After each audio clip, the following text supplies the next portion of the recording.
not deny this command center. It is going to be completed, so a third base will be on the way for MorroW. He might even be gutsy and go for this gold. He has the tanks to support it. Though his opponent is very threatening in terms of the mobility afforded by these Thor drops, but not that many Vikings. Neither player really committing to Vikings. There's not a single one on the map, so it is a pure ground force. So siege tanks really, there's no counter on the board right now for them. And with this amount MorroW has, he is certainly in a position to do some serious damage. And it looks like he's not fortifying. He is planning to actually advance. I take that back. He is cutting across, so he might be planning to sit back for a while. And sensor tower gone up for iEchoic. That will give him some advanced warning. This is a bad indicator, though. He is, you'll see this vision only gives him vision on his main base, so it shows he's afraid of being harassed by drops and afraid of being attacked. You see Mouse is falling back because he'd be detected far too easily, and this is just such a dangerous approach with the high ground. But this will afford iEchoic no vision of other extremely important things, such as a third base that he really needs to grab very soon. And I would like to see either another sensor tower, or if not seen the sensor tower in the first place. Getting tons of barracks now, ready to mass those Marauders. Still only the single factory, no longer producing any Thors, but a heavy Marauder count. No upgrades, which is a little disappointing to see. He does have the tech for it, but hasn't opted for it. He is a little starved for resources. Going back to check MorroW, I imagine he's been a little bit more diligent. No, he hasn't. Neither player getting any upgrades whatsoever. And here comes that push. MorroW is setting up on the extremity of iEchoic's base, and this nice aggressive push using the vision here.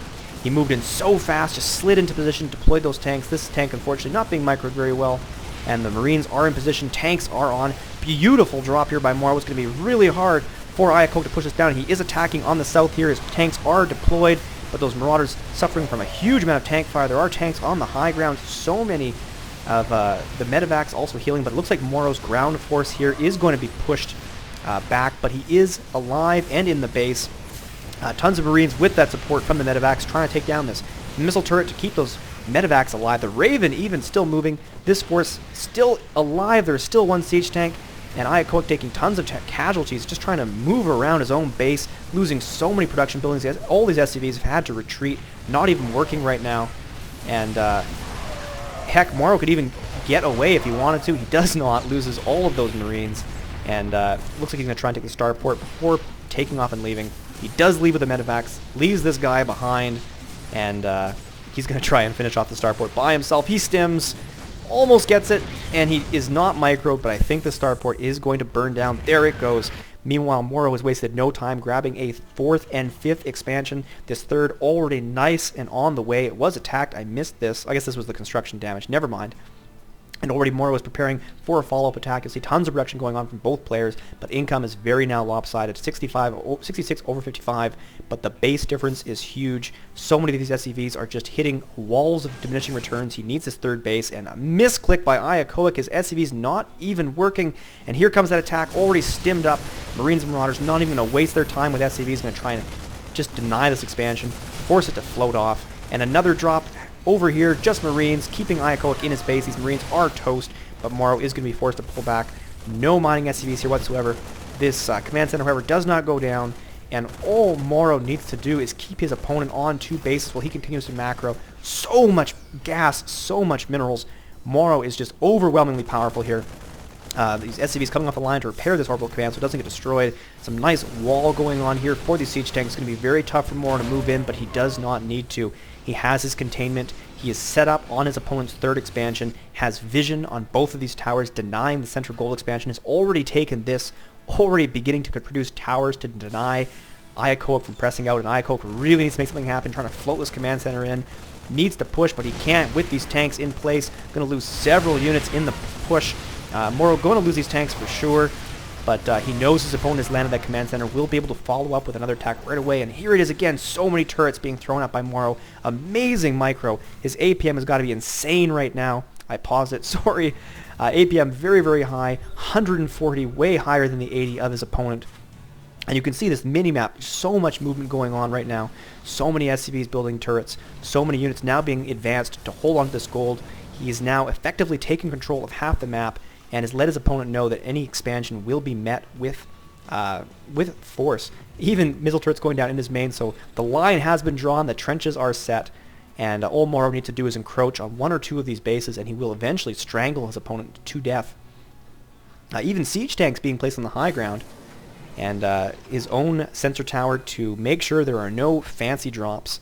And really, MorroW can afford to be very, very patient. You'll see that the army tab, 173 over 130.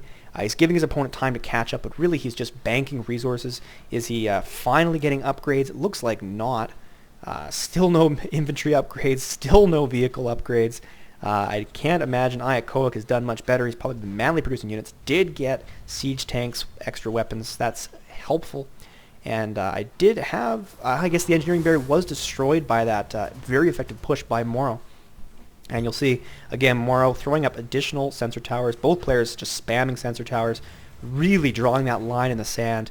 But MorroW's force is just building up so much faster than his opponent's. The army's a little bit lopsided, both in terms of supply and in terms of cost.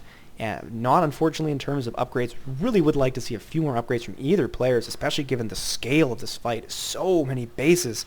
And MorroW, again, just the scale of MorroW. He plays like he's a Zerg player. How many, starports do I need? I need 8 starports. Or in this case, 7. I need 7 starports. That's how many I need. And I need armories so I can make a ton of battle cruisers, I guess. Getting a ridiculous amount of infrastructure. iEchoic pressing out because goodness knows he needs to put pressure on his opponent, but a very dangerous approach. Siege tanks on all of the high ground. Already iEchoic being pounded. He doesn't have any Vikings or medevacs, and MorroW is in position, stimming up with his Marauders. He has siege tanks on the high ground, and iEchoic's force is just going to be dismantled in this case. Sure enough, there they go. And iEchoic doesn't even bother, calls the GG, gonna try it again on a different map, and we'll see what he calls. So MorroW taking game 1 commandingly from his opponent. Very, very efficient play. He was clearly planning to go a terrifying battlecruiser transition, but never got that far. He was building tech labs, it seems. So good match. Be sure to tune in to game 2. iEchoic will need to win on whichever map he chooses. So tune in right away on IC Cup TV, and we'll see how it goes.